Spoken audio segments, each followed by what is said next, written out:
Hey guys, welcome to my YouTube channel learn with me. तो आज है मेरे स्टडी ब्लॉग का फर्स्ट डे और 7 डेज स्टडी चैलेंज या फिर 1 वीक स्टडी चैलेंज का भी आज मेरा फर्स्ट डे है। तो आज मेरे दिन की शुरुआत हुई थी करंट अफेयर से।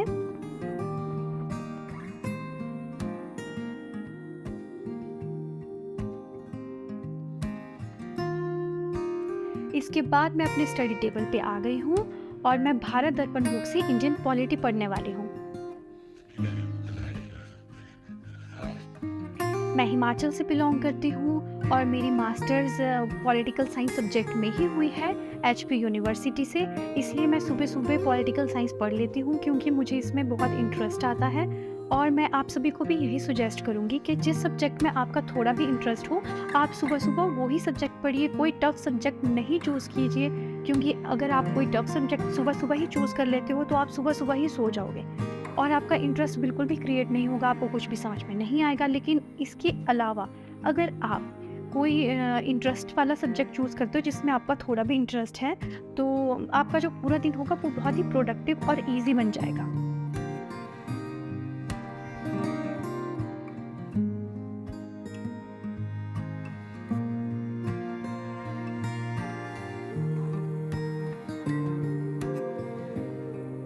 आपको पढ़ाई करते टाइम वाटर इनटेक का भी बिल्कुल ख़ास ध्यान रखना है, क्योंकि इसके अगर आप वाटर इनटेक नहीं करते हो तो आपको डिहाइड्रेशन हो सकती है, आपको हेडेक हो सकती है, जिसकी वजह से आप पढ़ाई नहीं कर पाओगे और पढ़ाई में फिर से इरेगुलर हो जाओगे।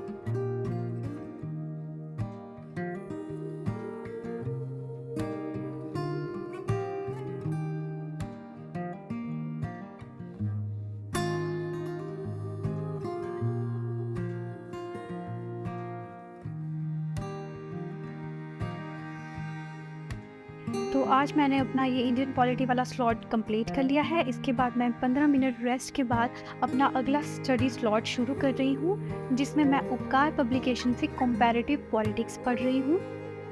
मुझे पता है मेरे बहुत सारे व्यूअर्स को पता नहीं होगा कि कंपैरेटिव पॉलिटिक्स क्या होता है। तो जो पॉलिटिकल साइंस बैकग्राउंड से बिलोंग करते हैं उनको अच्छे से पता होगा कि पीजीटी पॉलिटिकल साइंस और यूजीसी नेट पॉलिटिकल साइंस में कंपैरेटिव पॉलिटिक्स एक सब्जेक्ट होता है जो थोड़ा सा मुश्किल भी होता है। इसलिए मैं उपकार पब्लिकेशन से इसको अच्छे से पढ़ रही हूँ और ये बुक मैं पहली बार ही पढ़ रही हूँ। इसका जो थिंकर्स वाला पोर्शन था मैं एक बार इसको पढ़ चुकी हूँ। अब इस बुक से मैं कंपैरेटिव पॉलिटिक्स वाला पोर्शन ये पढ़ रही हूँ। और आप वीडियो में देख ही रहे होंगे कि मैं पेंसिल चला के और हाइलाइटर से पढ़ना प्रेफर करती हूँ।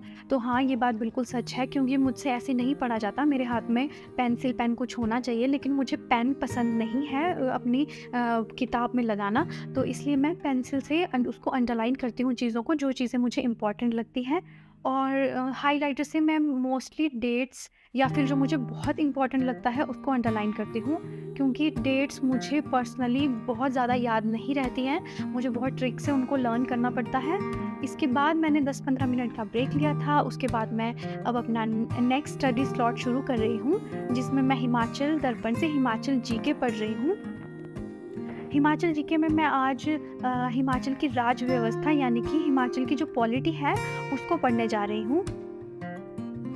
और हिमाचल जीके बहुत ज़्यादा इम्पॉर्टेंट भी हो जाता है जो भी हिमाचल में कॉम्पिटिटिव एग्ज़ाम्स की प्रिपरेशन कर रहे हैं उनके लिए, क्योंकि हम सबको अच्छे से पता है कि एचपीपीएससी ने अपना सिलेबस चेंज कर दिया है, जिसमें प्री एग्ज़ाम भी होगा, जिसमें प्री एग्ज़ाम में हिमाचल जीके के 30 क्वेश्चंस पूछे जाएंगे और 30 क्वेश्चंस बहुत ज़्यादा होते हैं। तो इस वजह से मैं अपने हिमाचल जीके में थोड़ा ध्यान दे रही हूँ। और मैंने एचपी टेट के टाइम भी जो हिमाचल जीके थी वो हिमाचल दर्पण से ही पढ़ के दी थी।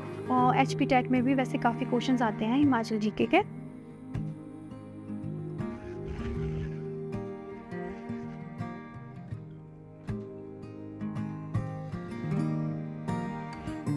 इसके बाद ये स्टडी स्लॉट मेरा ख़त्म हो गया था। इसके बाद मैंने लंच कर लिया था, लंच के बाद रेस्ट कर लिया था, रेस्ट के बाद मैंने फिर ट्यूशन पढ़ाई थी, जो कि मैं शूट नहीं कर पाई क्योंकि मैं खुद ही अपने वीडियो शूट करती हूँ। इसके बाद शाम के टाइम मैं ब्लैक कॉफ़ी पी रही हूँ। ब्लैक कॉफ़ी पीने के बाद मैंने अपना रेजिस्टेंस बैंड निकाल दिया है। इससे मैं थोड़ा वर्कआउट कर लूँगी। और ये जो वर्कआउट है मैं इसको नहीं शूट कर सकती क्योंकि मैं यूट्यूब की वीडियो देख के ही ये वर्कआउट करती हूँ और मेरे पास एक ही फ़ोन है इसलिए मैं शूट नहीं कर पाई। और दूसरी बात कि मैं अभी रेजिस्टेंस बैंड यूज़ करने में बिगिनर हूँ, मुझे अच्छे से इसकी एक्सरसाइज नहीं आती है, तो फिर मैं आपको कोई भी गलत एक्सरसाइज नहीं बताना चाहती। इसके बाद शाम हो गई थी, तो शाम में अब मैं डिनर प्रिपेयर करूँगी। मुझे पता है कि बहुत सारे व्यूअर्स मेरी लड़कियाँ होंगी, तो उनको घर के छोटे-मोटे काम तो करने ही पड़ते होंगे अगर आप घर पे रहते हो तो।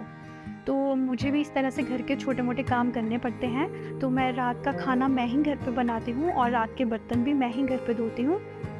तो मैं रात में खाना बना रही थी, दाल और रोटी। इसको बनाने के बाद मैंने डिनर किया, डिनर के बाद भी मैंने 1 डेढ़ घंटा पढ़ाई की थी, लेकिन उसको मैं शूट तो मैंने किया था, लेकिन वो अच्छे से रिकॉर्ड नहीं हो पाया क्योंकि मैं वो जो खाना खाने के बाद जो पढ़ाई करती हूँ, वो मैं अपने बेड पे बैठ के ही करती हूँ। तो उस वजह से वो इतने अच्छे से वीडियो शूट नहीं हो पाया। तो फिर मैंने जो ये वीडियो है, ये यहीं तक रखा है। आपने मेरे चैनल को अभी तक सब्सक्राइब नहीं किया है तो प्लीज़ मेरे चैनल को सब्सक्राइब कीजिए और मेरी इस जर्नी में मेरा पूरा साथ दीजिए और मेरे साथ बने रहिए। और आप भी 7 डेज़ स्टडी चैलेंज ले सकते हैं और इसके लिए आप मेरा फर्स्ट वीडियो देख लो जो डिस्क्रिप्शन बॉक्स में उसका लिंक दिया है, या फिर आई बटन पे क्लिक करके भी आप उस वीडियो को देख सकते हो। तो इसके साथ अब हम इस वीडियो को यहीं एंड करते हैं, इस व्लॉग को यहीं एंड करते हैं और कल मिलते हैं। Bye bye, take care.